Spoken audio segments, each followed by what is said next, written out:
literally minutes ago, the Wilkes-Barre Police Department and the Luzerne County District Attorney's Office made a number of arrests into the kidnapping, torture, and murder related to the Carlisle Street investigation that occurred several months ago.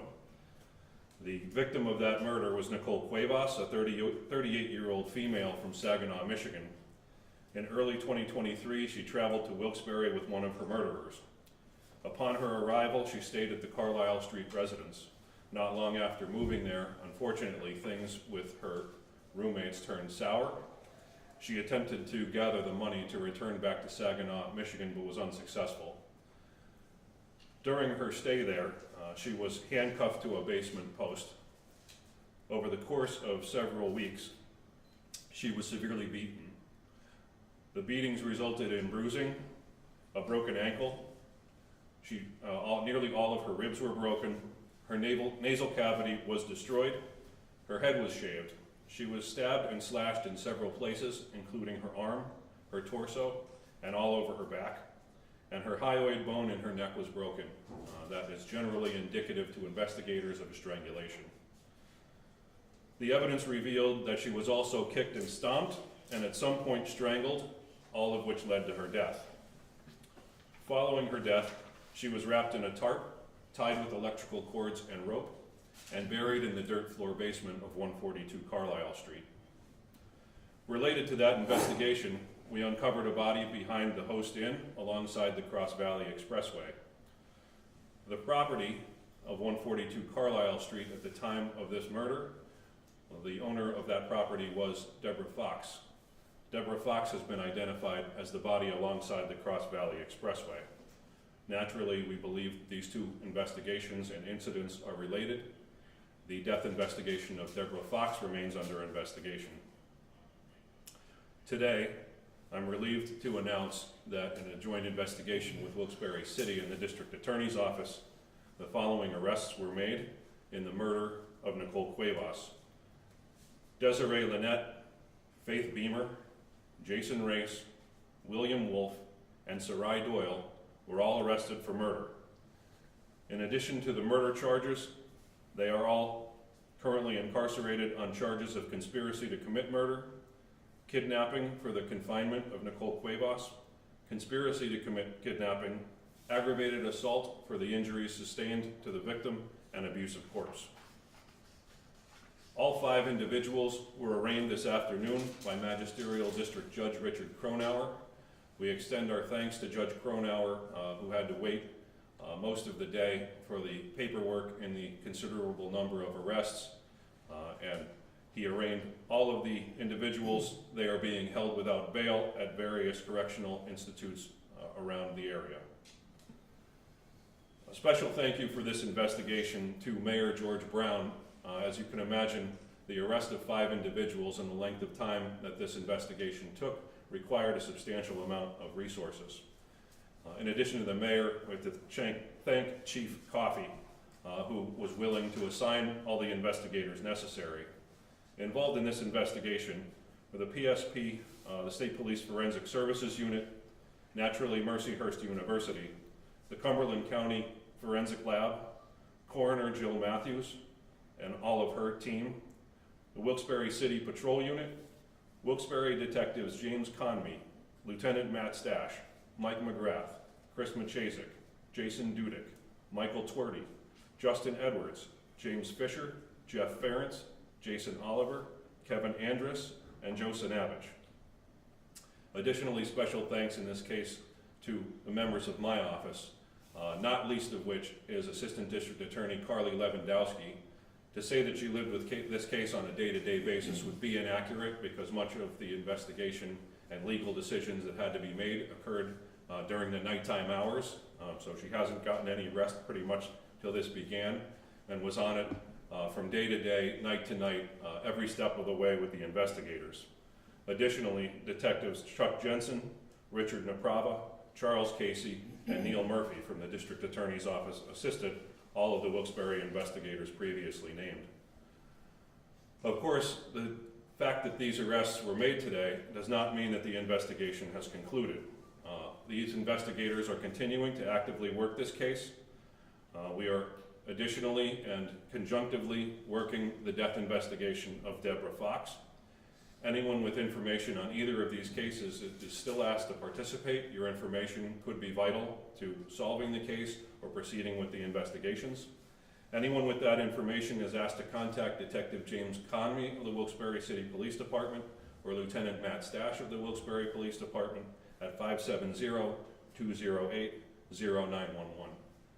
I'm happy to take any questions to the extent that I can answer any questions. Sam, can you say when Nicole was killed? Yes, April of 2023. Was her body wrapped in the tarp, as you said? Was it buried, or was it left in the tarp? No, it was in a tarp and buried under in the dirt basement. There was a part of that basement that had clearly been disturbed that led investigators to the correct area to dig, which of course led to the forensic exhumation. Okay, and early on when the body was found in February, information came out that detectives were led there. Can you say what led detectives to that residence? There were a number of leads that came to police that led them to that residence. So citizens with information, actually. Okay, and Ms. Fox, Deborah Fox, can you say how her body ended up off the North Cross Island? At this time, I can't say. Other questions? So we have pictures of the victim and all of the defendants, and we will have copies. All of the complaints are identical. They're still being processed. When the first one came out, we made copies of that. For all of you, it has the affidavit of probable cause. That's all we have. Sam, can I ask you a few more questions? Sure. I know last summer, July, there was a victim that was tortured in this basement over an alleged child sexual assault case.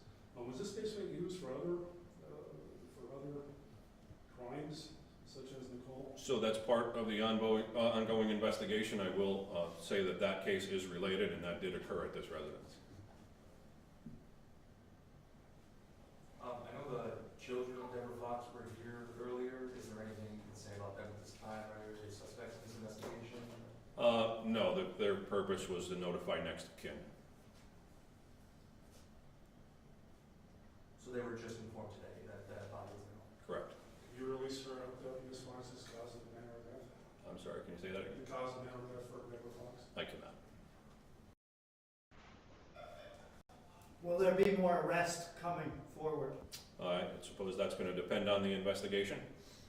I know that we'll have at least one more arrest related to this case, but I can't say what it's for or what the charges might be. Is there a relation to the people you were arrested? You have that for, you were arrested for Deborah and or Nicole? The cases we believe are related, obviously just by circumstantial nature of her being the homeowner, and that is an active investigation, so I can't say any more about that. Are they related? The people that you arrested, are they, what's the relation? Familial relationship? I can't Yes. say that. Okay. Do you have any timeline of when Deborah Fox went missing or anything along those lines? Deborah Fox went missing. Does anyone know when she went missing? Okay. I think she was last seen in January of this year. How beneficial and how grateful are you to the group from the college that assisted in the investigation? Oh, extremely grateful. As you can imagine, the forensic exhumation is a very specialized area. Of course, there's a chance in digging someone up out of dirt that you could lose evidence, so it's important to have specialists. Mercyhurst traveled all the way from Erie to help us out. I can't say enough about what a great job they did, how willing they were to work with us, and how hard they worked to preserve evidence. You'll see as this case proceeds and goes to trial, the trace evidence that was able to be recovered from that gravesite is basically a credit to both the coroner's office and Mercyhurst University. Sam, can you say the reason why Nicole came here? She came here with one of the people that murdered her, that resided at 142 Carlisle Street, believing that they were friends. Obviously that went awry fairly quickly. I think she came just really for a visit and tried to get home but was unsuccessful in that endeavor. Unfortunately, by nature of the fact that she couldn't escape the kidnappers, it resulted in her death. Was Nicole's family contacted, or her relatives contacted that mission? They were also contacted today, yes. And what led you to believe that, what got the police searching the area around the Host Inn Hotel?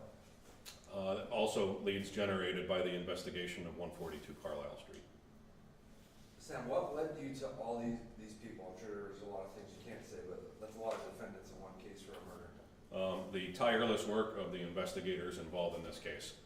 To say that, you know, there were a lot of false leads, a lot of false statements made, that the investigators had to sift through in order to get to the truth of the matter, to get to the right location, to locate Nicole Cuevas, and also to locate Deborah Fox. So I credit them with corroborating statements of witnesses, not all of whom were truthful at all times. And that's a tribute to their hard work and their experience in recognizing that certain statements were false. While Nicole was being tortured, as you said, was Deborah Fox still the legal owner of the home at the time, or had the bank repossessed it? No, Deborah Fox was the legal owner at the time. What led people to leave the residence was the fact that she lost ownership. And can you see how long Nicole was tortured? It was over the course of many weeks. Is there any belief at this time that Deborah Fox was involved with the torture of Nicole? No. Do you have copies of that criminal complaint for us? I do. And where were we the photos at? Right here. Okay. I'm going to lay them out on this table. Thank you, everybody. Thanks, man. Thank you. So the one far to the left will be the victim, Nicole Cuevas, and the rest are actually